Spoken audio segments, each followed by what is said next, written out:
I want to thank you guys for coming in and for being a part of the World Token Summit. I want to thank the team behind TheBlock and the World Token Summit for putting together this incredible festival, especially during times of uncertainties when event organizers in the space were refraining from putting together events. So you guys were courageous enough to actually put together these wonderful event and bringing people together. So kudos to you. A big round of applause to TheBlock and the World Token Summit, everybody.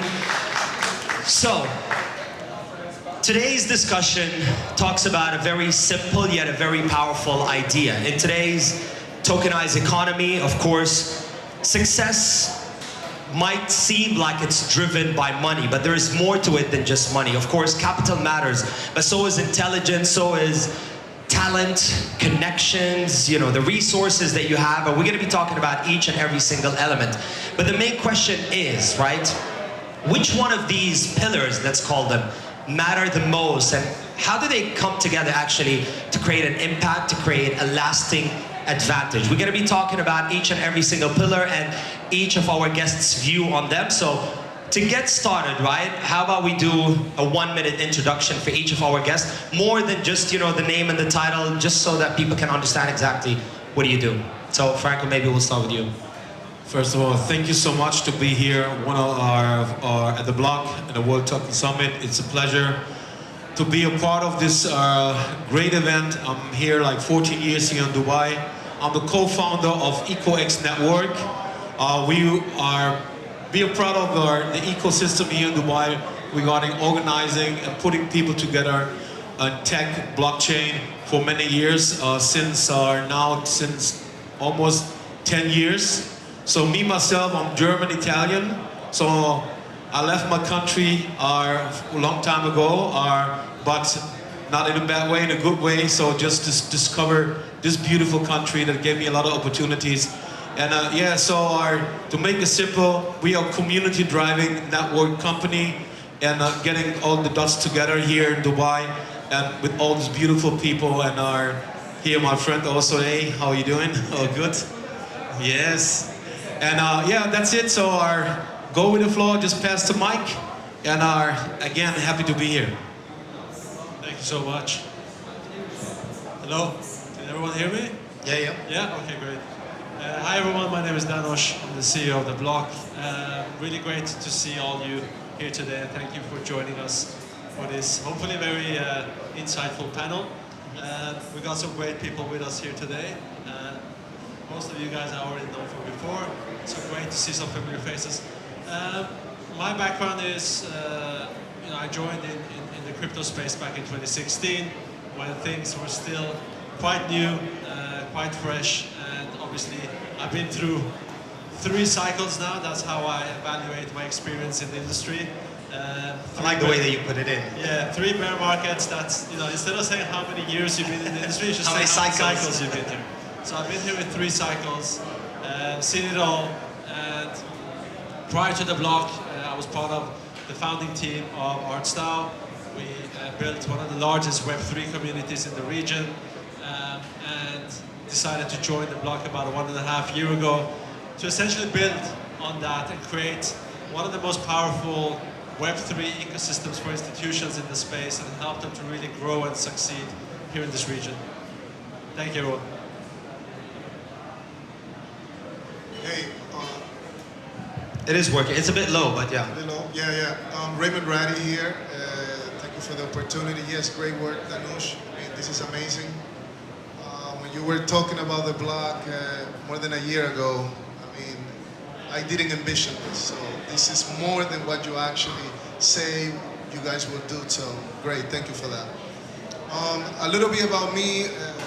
I'm heading One Crypto Ventures, which is, let's just say, an investor accelerator shop.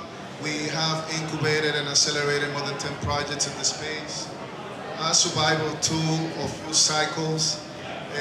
Since 2017, 1 year after you, Danush, we've been investing in few projects. You might know one then, which is Maca Chain. It was portrayed here before.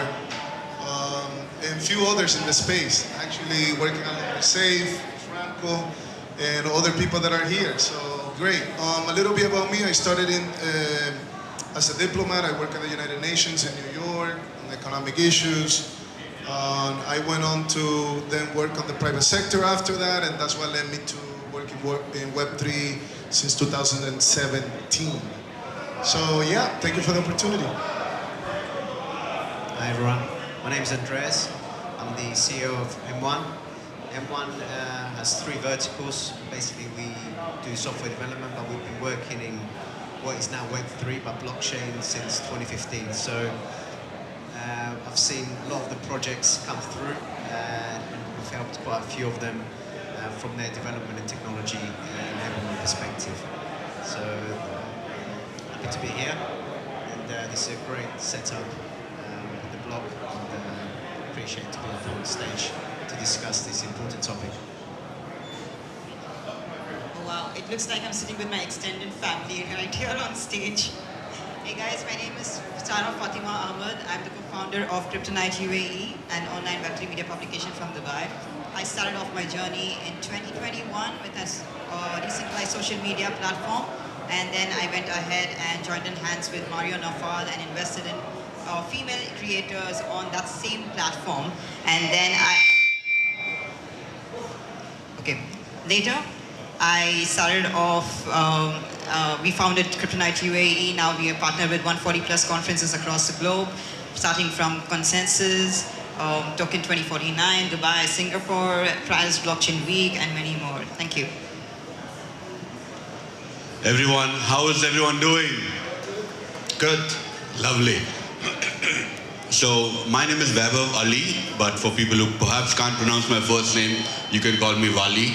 I started off as RJ and as an MC back in India, and somebody got in touch with me saying that, hey, we are looking for more creators, because I was a very active content creator and a YouTuber back in 2019, and he wanted me to help him build a creator economy.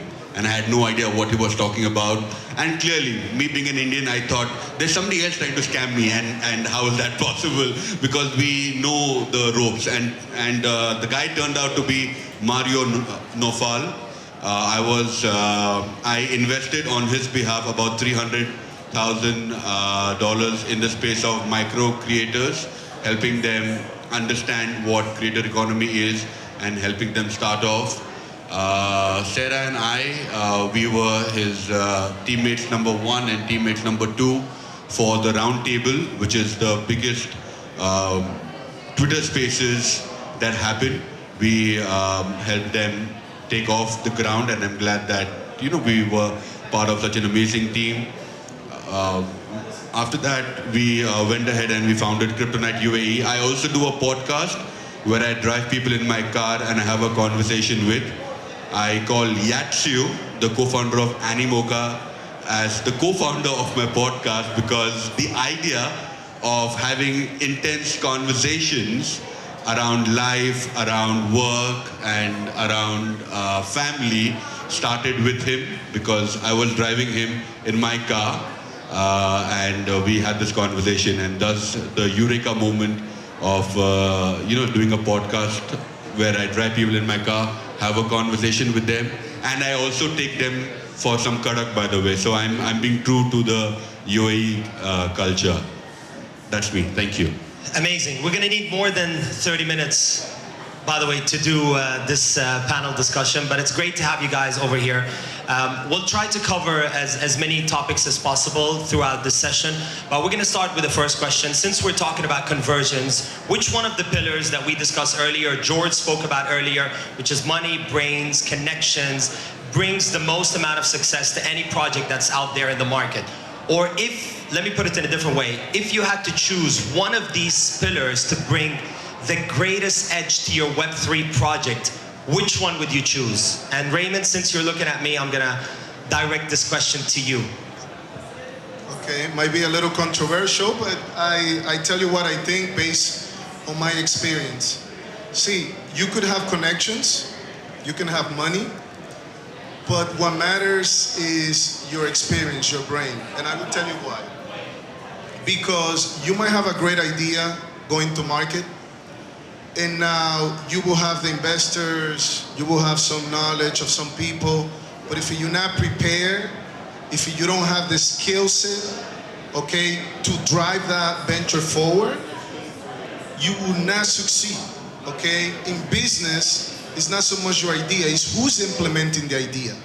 So when I invest in a company, I'm looking at the team. The team is what matters. Your track record, actually the track record matters, but not so much. It's what you have done, like your skill set. For example, in Macachain, one of the reasons why I invested in Macachain and we would put it forward is because of the team. Who's behind the CEO of the project, co-founder. I mean, this guy has done wonders. And when you meet him and you see what he has done and what he's doing, you're like, okay, I want to invest in that project. So for me, it's the team. It's not so much your connections, the money you have, is you. That's what matters. Talent. I have a different take, and I'm going to quote Naval Ravikant. The product matters, right? If you have the right product and if you're in the right ecosystem, everything else will follow. Because if you're in a place like Block, or if you're in a place like AZ16, or if you're in a place like Cyberport in Hong Kong, everything is going to follow, because they are looking not at personality, they are not looking at what you have done, they are looking at what you're currently building, and if you have the right backer, everything else will follow. So product is the most important thing, because over a period of time, we have seen that there are products who are actually, or rather which are actually perhaps great products, but if they have the right ecosystem around it, everything follows. I was thinking about it earlier, actually. While I was preparing for this session, there is no right or wrong here. Someone might agree that capital is the most essential kind of growth factor into any particular project. Others might disagree and think, no, talent is the most important. So we're just having an open discussion here. But yeah, Andreas, please. Yeah, so I agree with both, and from my experience over the last 10 years, which I've been helping kind of founders build their product, build their vision. So yeah, they might be very clever, they might have money, but again, if you don't have those connections, I would say, for me, is the connection. So you can build the best product, but if nobody knows about it, then it's not going to be successful. Again, you might have loads of money. If you don't have those brains to materialize it, again, it's not going to work. So I think if you put something out there, you need to have those connections. You need to get people to know about it. And anything can be built right now. Technology, they come to me with projects all the time and ask me, can you develop this? And of course I can develop it for you. But how are you going to make money from it? How are you going to actually put it out? How are you going to get it out into the ecosystem? And I think, especially in Web3, especially around the tokenization elements, if you don't have those connections, if you don't have that network, you're probably not going to succeed. And we've seen that over the last 10 years, multiple times. Yeah, so I have a slightly different view. I agree with the last point here. I believe that out of the three things, money, connections, and expertise, the first thing you need to have, and the whole reason behind this is the world is changing really fast. Back in 10 years ago, even 5 years ago, if you had the right expertise, you had the right team, and you had a great product, you would have a good chance and likelihood of succeeding. But in the age of AI, things are moving really fast. And now anyone with expertise can just vibe code an app and take it to market, and it's going to be, could be successful, but I don't believe it's going to be long-term successful, because if anyone can do it today, anyone can do it tomorrow, and it's going to be even easier in a year's time from now. Then we have the capital, right? Access to capital, of course, that's important, but the primary thing here, which is what you alluded to, is networking connections. If you want to build a successful business, which AI or any other technology won't be able to replace overnight, you need to build that network. And that's an international network, or it could be a local network, but it's based on your interpersonal relationships with people. That is not going to be as easily replaceable by technology today or tomorrow. And eventually the institutions will catch up. But if you want to have a first mover advantage in any field that you're operating in today, build your network. That's what we did with TheBlock. If you want to go to an investor tomorrow and you have traction and you've already shown that I have a group of clients or a network of people that trust me, that believe in my product, you're going to have a much easier time to raise capital. And that's the same thing that we did with ArtStyle, which is something that the community is continuing to build up. So build your community, build that hardcore group of initial people that really, wants your product, tries your product, gives you feedback, collect that feedback, and then think about, the next steps. I feel it's a cycle. Brain, connections, and then money. If you have the brains, you can build connections, and when you have connections, you automatically generate money. So I feel this is a cycle, and this is short, but this is what I feel is the right thing.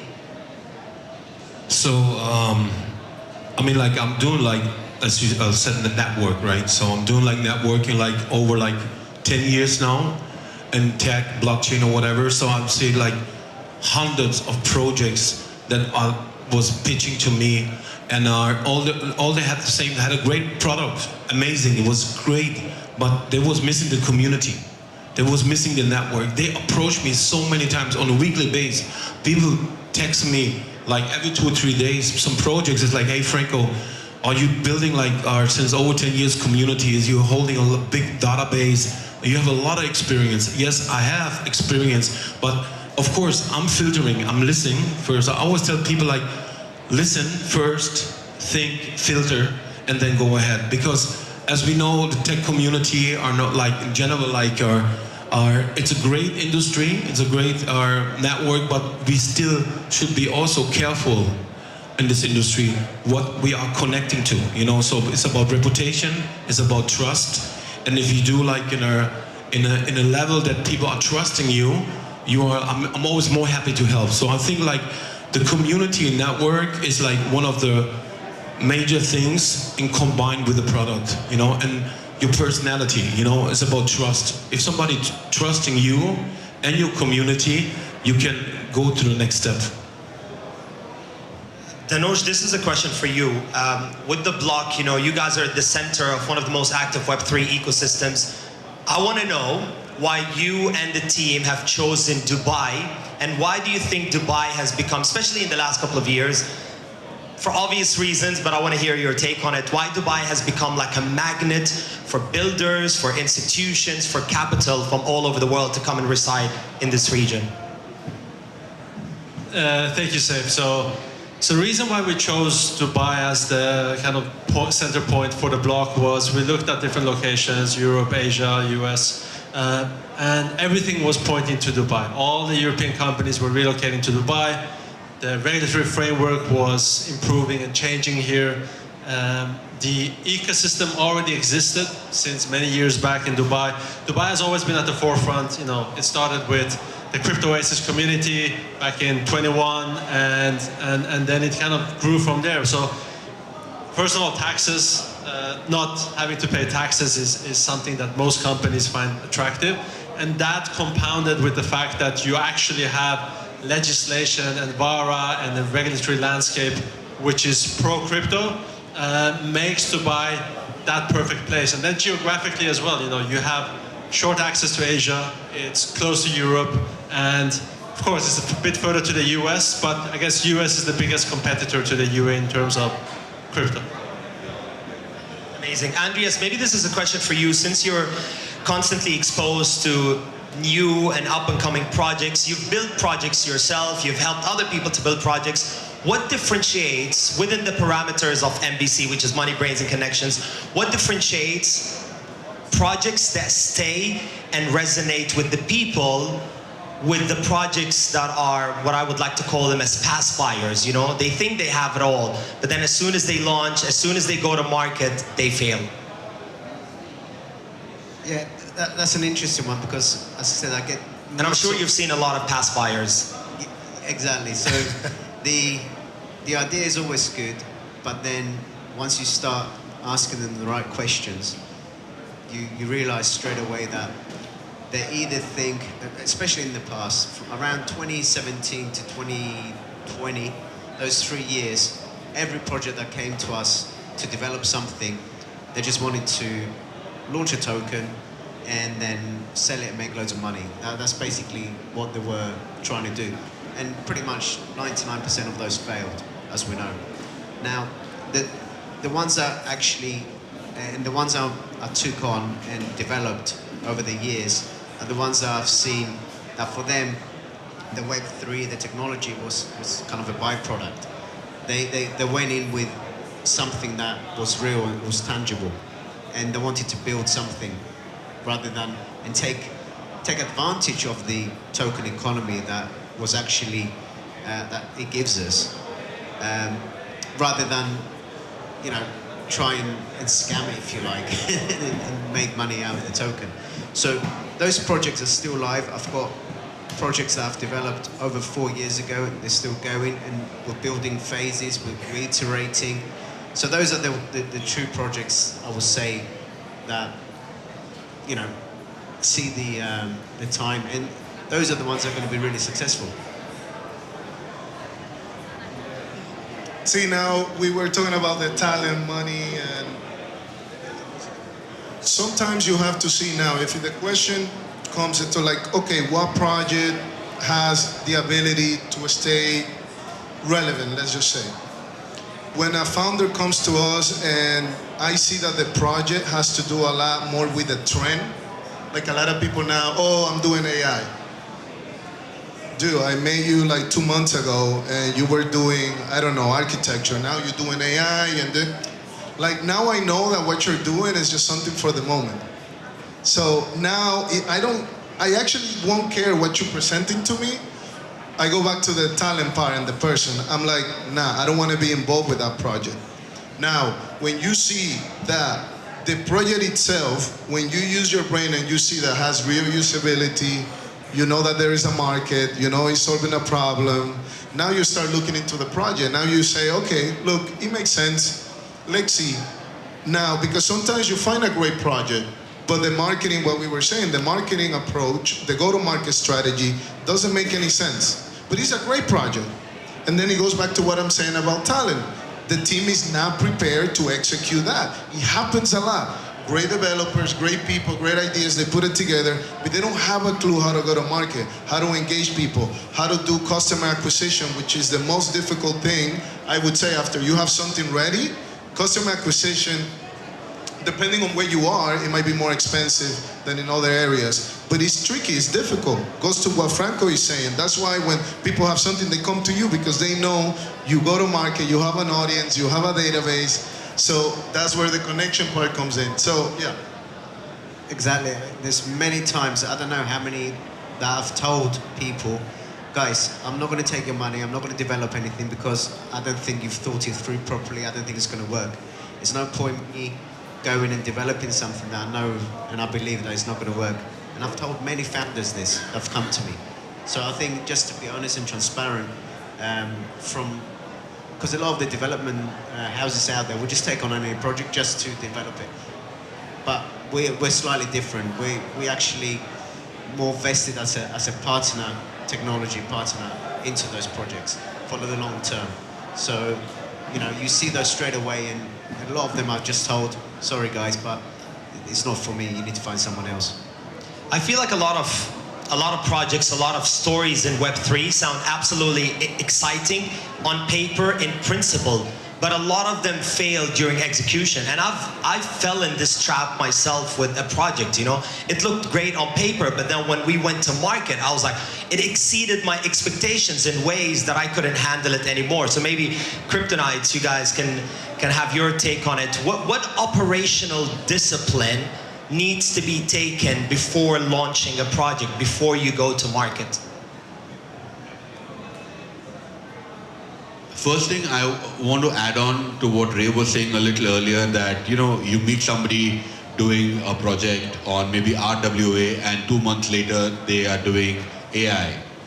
I think it's absolutely all right. I think it is important to pivot.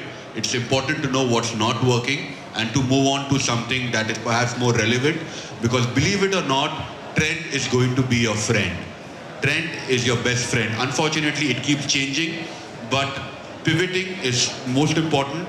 Also, as as human beings, as nature, and also the people of this region are generally people who move from one place to another. If this is working, great. If this is not working, keep moving on. And I think people who kind of, shift, but at least they are aware. I think being aware is the most important aspect of the question also that you asked, because most of us are not aware. Being self-aware, being market aware is the most important thing, because when a dev is sitting down and building something, he or she is sitting in his or her basement or in the house and is all locked in. When you're locked in, you're just locked in onto that, and you're not looking around the world what's happening. So you need to first things understand where the market is going. And believe me, no one can predict where the market is going. Nobody can predict whether Bitcoin is going to hit 80,000 tomorrow or 50,000 today. If they are either liars or they are geniuses. There is nothing in the middle. So you have to be self-aware. You have to make sure that everything that you're building, you have a plan B, because if any investor is putting in money, they're not putting money just on your project. Please remember that the idea is 10%, you are 90%. The investor is putting in money on the jockey and not on the horse, because if the horse can change, but the jockey should be able to, or the founder should be able to pivot and figure out what next. That is what I would say. I feel market trends, like as he said, very important that the project needs to follow market trends, be very flexible and make changes, and not be stubborn enough to say that, okay, this is what we had planned and we stick to this and not move on. Then the project is absolutely going to fail. Yeah, maybe Dhanush, a different question, since we're, I think, running out of time. What do you think builders, new and up-and-coming projects in the space should prioritize first? Is it raising capital, scouting talent, building connections? What they should focus on first before anything else? The days when you could just go to an investor with a pitch deck and get $20 million, those days are gone, and that's a good thing. So a lot of those projects are not even here with us today, but they're probably sitting somewhere on their yachts and enjoying themselves. Mm-hmm. And the key thing nowadays that the investors are looking at is, is this company able, if I give them the money, to triple that? Have they shown any sort of track record? So before you do anything, of course, you need to have a product that is a good product, it's a working product, but get that market traction initially. Now, whether that is you have a community, start building that community. It doesn't matter if it's just 10 people. Sometimes we talk about, having a Telegram group of 100,000 people, but that's not important. It's important that you have 10 people that love your product. And if you start with those 10 people, get 10 more. And then those 10 more will get you another 100 and 200. That's how it goes. So have a good product, but prioritize building that circle of early adopters and users that will test your product. Raymond, what's your take on it? What they should prioritize first? Look, it's not a single solution that will fit everyone. You need to be honest with what you have. Maybe you started a project and your team is good at that moment. Or maybe you started a project, you have the money, now you just need to go and get the talent.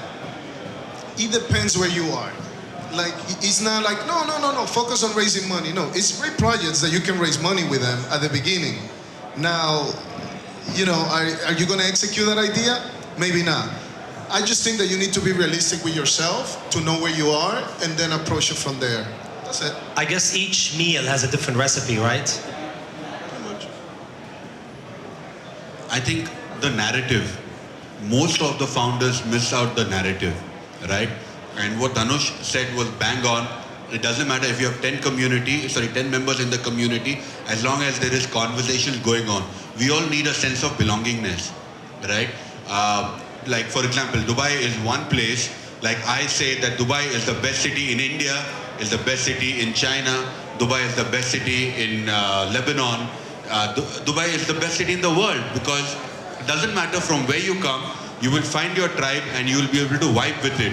And for anybody to find their tribe, food is very important. Like in literal sense, right? You need Indian food, you perhaps get better food than India than over here. Because the narrative, right? And with a Web3 project or with anything that you do, if you have the narrative, and that is when people will join you. For example, Polygon started as an L2 to scale Ethereum further. Today, they are hardcore focused on stablecoins. And stablecoins where? In India. They launched a stablecoin in India with the government, and their focus is there. So, narrative. Oh, I thought you guys had something to add to it. Do we have more time, or I guess we can? Okay. We have let's take questions from the audience. I don't know. Yeah, sure. Would love to take some questions. Yeah.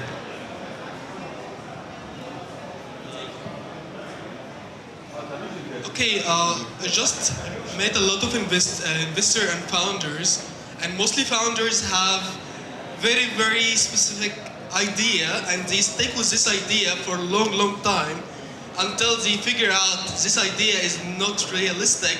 It is mostly a delusion in their brain. My question is, how can you guys differentiate between a vision and hallucination? You cannot, you have to be as crazy as possible. I know, but how you as an investor get the signal that this person have a vision, see something that everyone else can see, or he's delusional enough to pursue the way that they know it's not going to work? If you're crazy enough, you can, and this is true because if you look at VCs, right, they look at the teams, they look at all of that, but your initial angel investors only look at into your eyes, right? They look at your honesty. They look at, can you remotely do it? Because the angel investor is putting his personal money, right? A VC has taken funds from others, but the angel investor, because that's what you need initially, your friends, family around.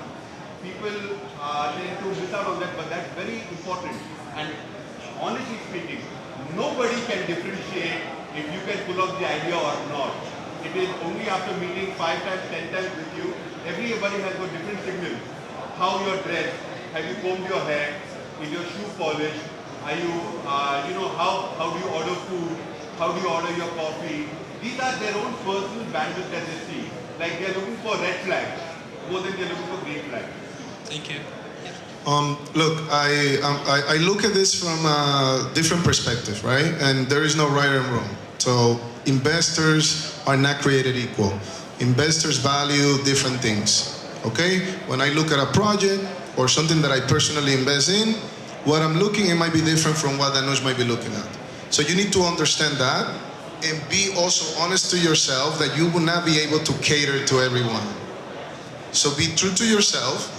Whatever your idea is, whatever you're going to present, make sure that you're doing a great job. Make sure that everything is great. Research it to the best of your ability. I hope that you have a mentor that you can rely on. Somebody that has been there, done that you can ask for information, to validate your idea.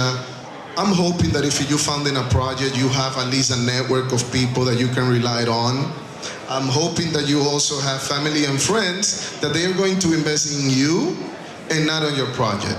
You need that first, okay? And then from there, you would go to the next stage, and hopefully the product, your project, who you are, will get you to the next stage. That's the most simplistic answer that I can give you. From my perspective, what I see when they come to me is I assess where they... Normally when you start a project, you come up with the idea because you either experienced it in working somewhere and you found that it doesn't work, and then you set off and you try and start your own. And when you do that, if I see that they've really thought about it, they know the processes, they know what's happening. For example, somebody came to me from the pharma industry. They had a great idea, really, really good idea, in basically creating a marketplace for the different pharma distribution, supply chain, etc., etc. But then I asked them, the key to this is knowing who are all their suppliers. And they didn't have any suppliers.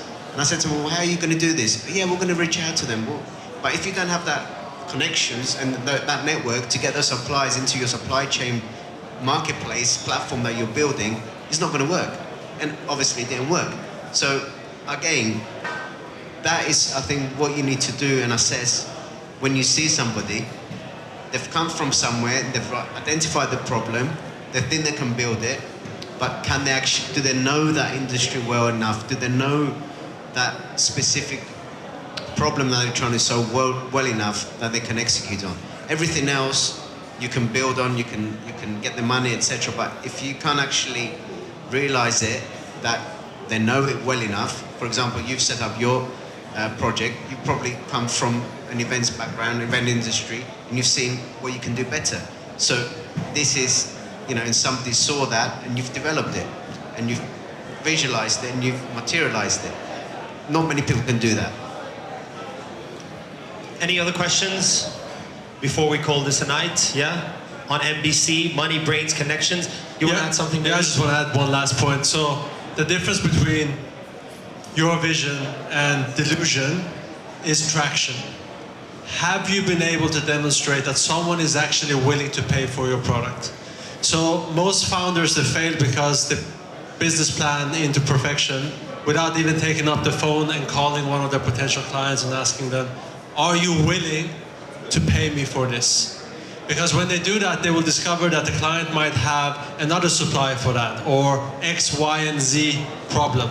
So the best way for any startup founder to actually find out if he's delusional is to just pick up the phone, call your top 10 clients, see what they say.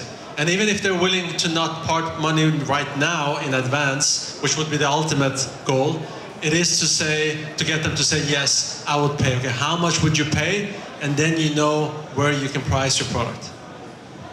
All right, sounds good. One last question, a one-word answer from each and every single panelist that we have here on stage.